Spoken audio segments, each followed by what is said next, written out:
বান্দরবানের লামা উপজেলায় দুর্গম পাহাড়ি এলাকায় 2 জন তামাক চাষী ও 6 জন তামাক শ্রমিক সহ মোট 8 জনকে অস্ত্রের মুখে জিম্মি করে অপহরণ করা হয়েছে।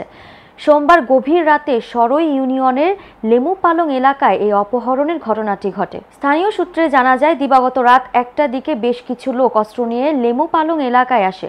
পরে আমিন ও ভুট্টুর খামার বাড়িতে মোটা অঙ্কের চাঁদার দাবি করেন। দাবিকৃত চাঁদা দিতে না পারলে 8 তামাক শ্রমিকদের অপহরণ করে নিয়ে যায়। তাদেরকে ছেড়ে দিতে মুক্তিপণ দাবি করেছে বলে জানা গেছে। লামা থানা পুলিশের অফিসার ইনচার্জ মোহাম্মদ তোফাজ্জল হোসেন বলেন, গভীর রাতে 8 জনের অপহরণের ঘটনা জেনেছি। অপহৃতদের উদ্ধারে পুলিশ ও সেনাবাহিনীর যৌথ অভিযান পরিচালনা করা হচ্ছে।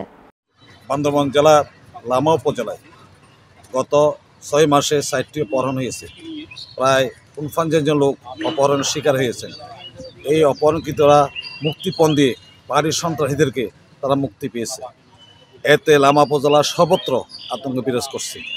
লামা উপজেলার যারা ব্যবসা বাণিজ্য করেন, গাছের, বাঁশের, পাথরের এবং বিভিন্ন বনজ সম্পদের যে ব্যবসা বাণিজ্যগুলো করেন, তামাক চাষ করেন, তাদের থেকে প্রতিনিয়ত বাড়ির সন্ত্রাসীদেরকে চাঁদা দিতে হয়।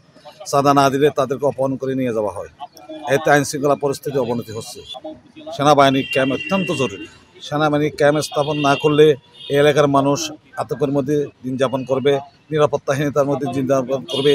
তার পাশাপাশি লামা উপজেলা সরকারি স্থাপনা, ব্যাংকসমূহ নিরাপত্তা বিধানের জন্য লামা সদরে অবিলম্বে একটি সেনাবাহিনী ক্যাম্প স্থাপন করা জরুরি।